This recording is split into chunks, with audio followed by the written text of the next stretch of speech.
As laborious as it can be, and I say this with full knowledge, as laborious as it can be, read the policies. Can we talk? Do you live in the UK? And are you over 18? Allow me to share something with you. Welcome back. I'm Olivia. I'm a school governor and the creator of the Governors Podcast. And to continue with this 6-part introduction of being a school governor mini-series, this is now part 5. More about the how and the where. In the previous video, if you've watched it, you would have followed the A to M in my A to Z for being a school governor. If you haven't watched it, you can watch it before we continue on with the N to Z, which is the second half of the A to Z.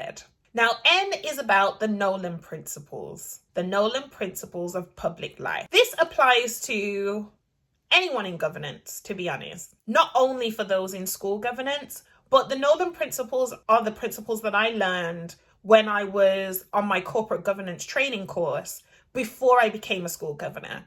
So I still live by those. I still practice those in my school governance role. I don't know if Nolan Principles are taught or shared or explained to new school governors in the various settings that are out there, but I thought it would be worthwhile to share them with you. There are 7, and in no particular order, they are about openness, objectivity, honesty, leadership, integrity, selflessness, and accountability. I feel like I can do a separate video on those, but I thought I'd just offer them to you here if you've never heard them before. But questions to ask yourself. Am I being open? Is the board being open? Am I being objective? Are we as a unit being objective? How honest am I being? How honest is the information that is being presented to me? What is my leadership style? What is the board's leadership responsibilities? How is the school being led or the setting that you're in? Am I exercising integrity in my contributions, in my practice? What does selflessness look like for me without compromising my principles, my personal principles, my boundaries? How effective is my accountability as an individual and as a collective? Those are just some starter questions, but there could be different types of questions around those 7 principles that you can ask yourself with regards to you and the board that you serve on. Always about observation and school visits. Now I'm going to use Harvey. I love me some Harvey. I think that's expected because of the way that that character's been written, created. But I do love me some Harvey. Although Harvey needs to be held accountable sometimes. But in terms of Harvey with his clients, I would suggest if you've not watched the TV series, then check it out for this. Or if you have watched the TV series, then you can ruminate on this idea. How does Harvey show up with his clients? If you strip away the attitude that he has sometimes, or the directness that he has sometimes, I'm thinking more of the curiosity. He clearly walks into spaces knowing the ideal outcome or the outcome he would deem most desirable. But I want you to think about how you show up to school visits and know that you're not there to inspect the school. That's Ofsted's job, or other external bodies that are in place within the education sector to do. But when you show up, are you showing up with curiosity? Are you listening? Are you observing? Or are you judging? Especially if that's not the hat you need to wear in that space. Now, if you are an inspector and a school governor, what hat are you wearing when you visit the school? Think of that. If you are a teacher and a governor, think of the hat you're wearing when you turn up to the school. Are you a teacher here or are you a governor here? Are you an inspector here or are you a governor here? And depending on the hat you're wearing will influence the way you approach conversations, the way you enter classrooms, the way you observe. P is about policy scrutiny. Now, the policies are a huge part of the governor's monitoring responsibilities. Those are the documents, those are the papers that help to run the school. And if the policy is insufficient, ineffective, inaccurate, that can create problems for the school community and its various stakeholder groups.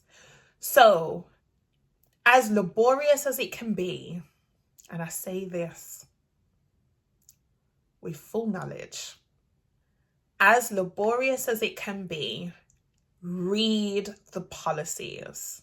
And if there are amendments made, ask for those amendments to be highlighted to you so that you don't have to read the same thing all the time and your attention is drawn to where there have been changes since the last one you were given and read. The reason why I say this is because the board signs these off. And then when that policy is needed, usually in panels, disciplinary panels, exclusion panels, complaints panels, if there is a gap or if there is confusion or if there is an issue with the policy, it will come back to the leadership team who wrote it and the board who approved it. The school has to operate within the policy. And so therefore, if the policy doesn't match the practice, then the policy needs to be reviewed or the practice needs to be reviewed. But the policy and the practice and the procedures need to align, need to communicate well with each other. There needs to be cohesion. And policies is where the board, school governors as a collective in that setting can really make a difference and ensure that it is right for that space, or that they are right for that space, because there's a lot of policies. Also understand the cycle of these policies as well. Is it something that needs to be reviewed termly, annually, every couple of years? What needs to be on the website? Does it make sense to the different stakeholder groups? Any policies that parents will have to read at some point or may have to read at some point? Is the language tangible? Is the language accessible for your parent community? Are the policies assigned correctly? To update a policy is more than changing the name because the employee has changed or even changing the date. It's about the actual wording of the policies. Has new legislation come out that requires changes to be made or considerations to be made? Do people on your board just vote yes, but don't actually challenge some of the policy's content? Are we challenging the right things as well? Remember, a board is about being strategic, not operational. So this is why reading the policies in your own time will help you not only sift through the information and see what questions you have, but evaluate the types of questions that you're asking or that you would like to ask. Is this a strategic level question or is this an operational question? Maybe there's a policy that is required in this school context that hasn't been thought of before. Because with the changing landscape of society and the sector and your school and the generations in your school, different policies may emerge, but also others may become redundant. Q is about questions and questions that matter. And I think of Donna. So Donna is very attuned to her context. Donna is sharp, she's insightful, she's inquisitive. So when it comes to questions, it's asking the right questions because the right questions have the most impact.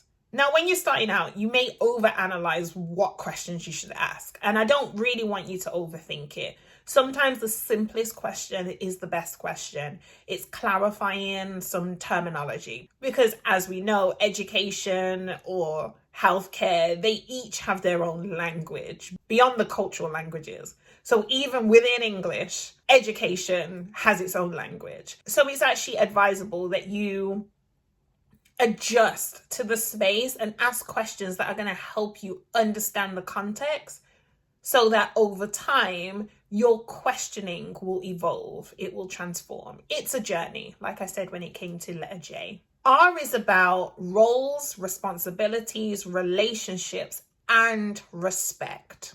The big question you can ask yourself with regards to this letter is, who are you sitting with? Who are you sitting next to? Who are you sitting opposite? Who are you sitting around? What are each of your roles? What are the relationships between your roles? What responsibilities do you share? And how do you respect each other?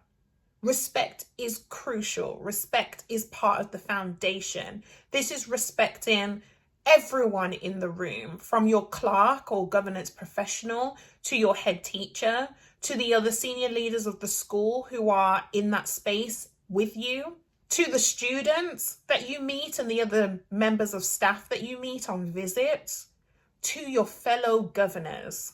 The board operates as a unit, and so it's important that you understand your place within that unit and your interactions within that unit, but also having a level of respect when you're not physically together as well. This speaks to your character and your credibility, carrying yourself with integrity. S is all about strategic direction. Now, it's one of the 3 core functions that I mentioned in part 1. But in the context of suits, just to drive this home, I want you to think about the named partners, the managing partners, and the strategic oversight they need to have for the entire law firm, regardless of what it's called, because 1 minute it's Pearson Hardman, then it's Pearson, then it's Pearson Specter, then it's Pearson Specter Litt.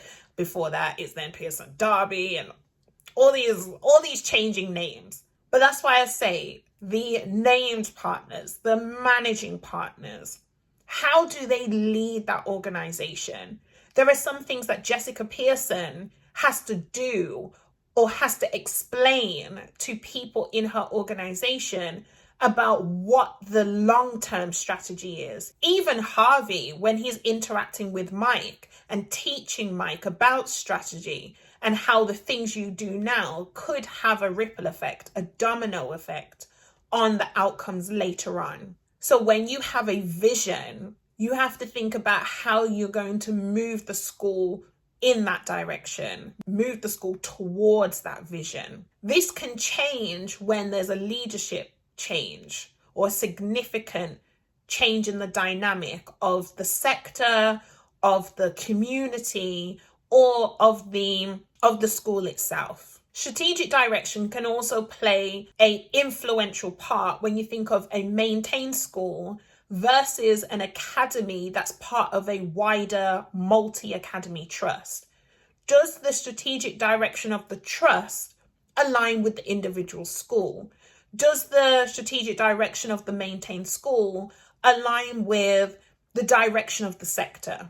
It is at this point, whilst I'm editing this video, that I realized that I didn't do T. T is for terms of office. So I've already spoken about it multiple times. A typical terms of office for a school governor is 4 years. So it helps with career planning. And if you want a link to suits, think of contracts. U is about unlocking potential. This is the potential of the school community, the students, the staff, the parents, the wider community, the community in which the school is located, and also you. What hidden talents are there? What hidden skills, expertise, knowledge bases, lived experiences are in that network of individuals? And how can you pull on that? How can you encourage more of that? How can you evolve that? How can you ensure that the investment that is being made or the value that already exists helps to move the school forward? What can the governing board do to inspire and incentivize that drive? V is about visibility as an ambassador. How do you show up in all of your spaces? What representation of the school or the governing boards that you serve are you giving? Do you attend meetings? Do you attend all the meetings you need to? And if you notice a significant change in your attendance, do you need to evaluate your capacity? Do you need to take a year off and communicate that to the school so that it creates a vacancy for someone who has the commitment, who has the ability to show up? Or is it a case of you need to look at what else you're juggling? Can you be visible for meetings? How are you showing up in other spaces? Do you talk about your role as a school governor? Obviously, I personally am very passionate about governance as a whole, and specifically education governance, seen as though that's where I have the most experience, because I have the Governors podcast. So I create content around being a school governor. And I also have this mini series that I'm doing on my YouTube channel. And I also post on LinkedIn about my governance journey. But not everyone wants to do that, and that's okay. But it's thinking about those everyday conversations. When you meet someone new, if you're networking or if you're having some downtime with friends and with other people as part of your social circle, and you're sharing your week, sharing your day, talking about what you do and what your goals are or what you've recently experienced, do you mention being a school governor? How visible and accessible is your governance practice in your everyday life? That's a question to ask yourself. W is about well-being. Your work-life balance. Now, personally, I prefer life-work balance, but I needed a W. So are you balancing wisely? Are you being wise? What is your wisdom when it comes to your well-being? That's what I should ask you. What is your wisdom when it comes to your well-being? Remember, speaking about being a school governor specifically, it's a volunteering role. And so it's ensuring that you're not overextending yourself if it's not right for you in this season of your life or in the current season of your life. But at the same time, ensuring that you can balance your personal, your professional, and additional commitments. So if you work part-time, full-time, if your daily routine looks different to the average individual, it's ensuring that you are able to manage everything that you have going on, and knowing that it's okay if there's an imbalance, as long as you're aware of it and you address it. Maybe it's because I'm a well-being linked governor that I'm talking about this increasingly, but well-being has always been crucial, because what you can find is if you're overextending yourself in a particular area, it will create issues in other aspects of your life. So when you're thinking of a board, this is knowing when maybe you already do enough and it's time for others to share the responsibility. This is something that I've experienced on my governance journey, where I had to stop saying yes. At the beginning of my governance journey, I was saying yes to a lot of things because I could see the value in doing those roles to aid my growth. Now that I'm a bit more seasoned in my governance volunteering, I am evaluating, auditing what roles I currently have and whether it would be the right thing for me to take on something else, or do I need to create capacity first? Making your well-being a priority is a part of your individual personal self-governance. X is for your X factor leadership. In terms of suits, I think of Harvey and his charisma and Mike and his intellect. I also go back to that pilot episode. What made Mike get the job? The day was planned. Donna had the candidates lined up, waiting to meet Harvey for their interviews, and yet it was Mike who got the job. I know that Suits is a show, and so it's heavily dramatized. However, there's something about you, your individual spark, that gives you something to sit round the table.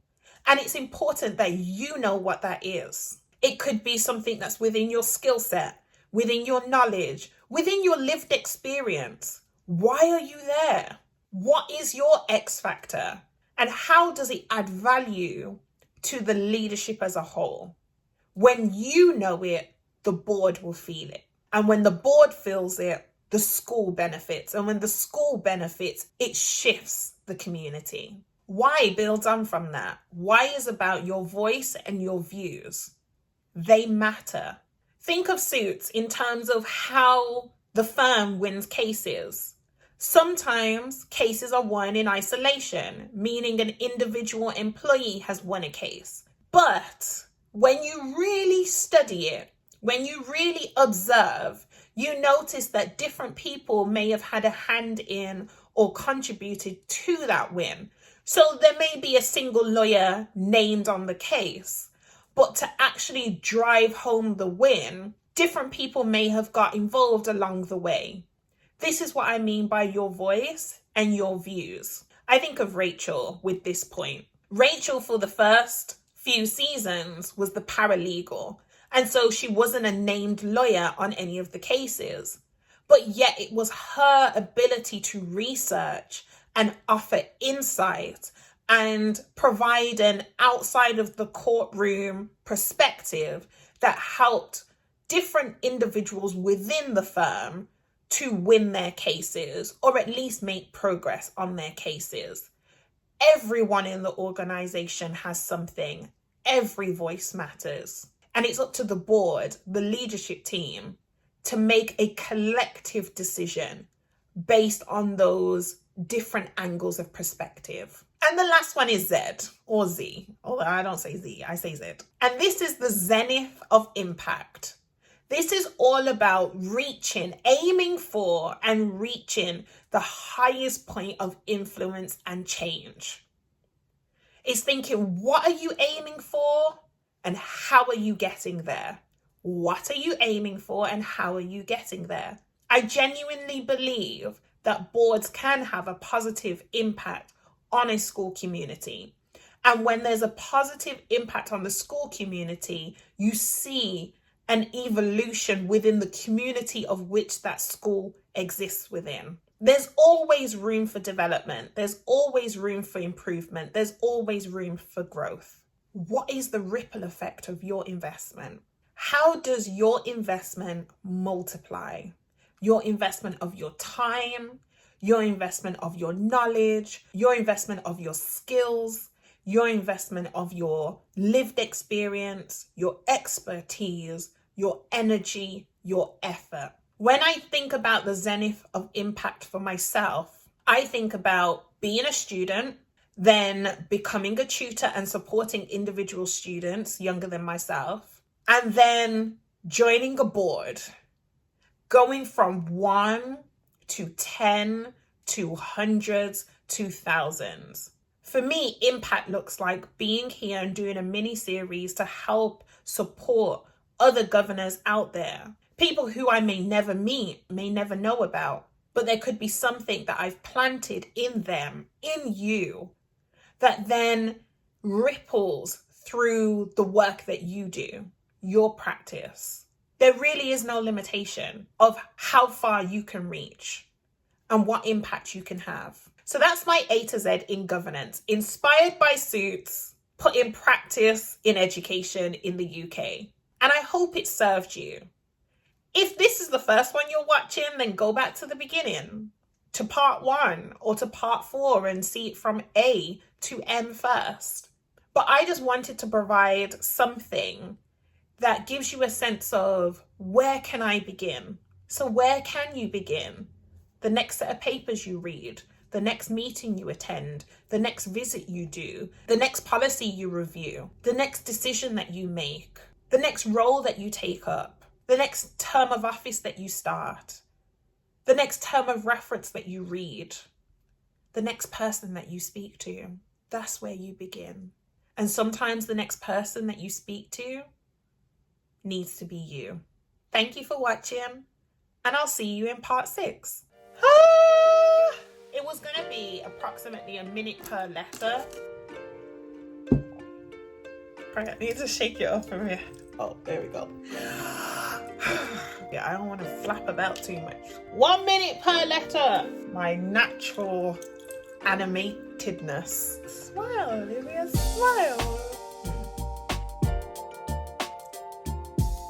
I'm trying to speak so that I don't sound monotone, because that's actually not me. I'm not monotone. If I need to cut it and edit it, then it still needs to sound decent.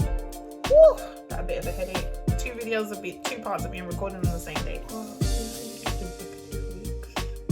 Why couldn't I have been this efficient with the first half? I needed to sleep. I wanted to sleep. I needed to rest. Someone in my apartment building is playing music. That would be weird. That would be weird. If I do both this week, then I only have one more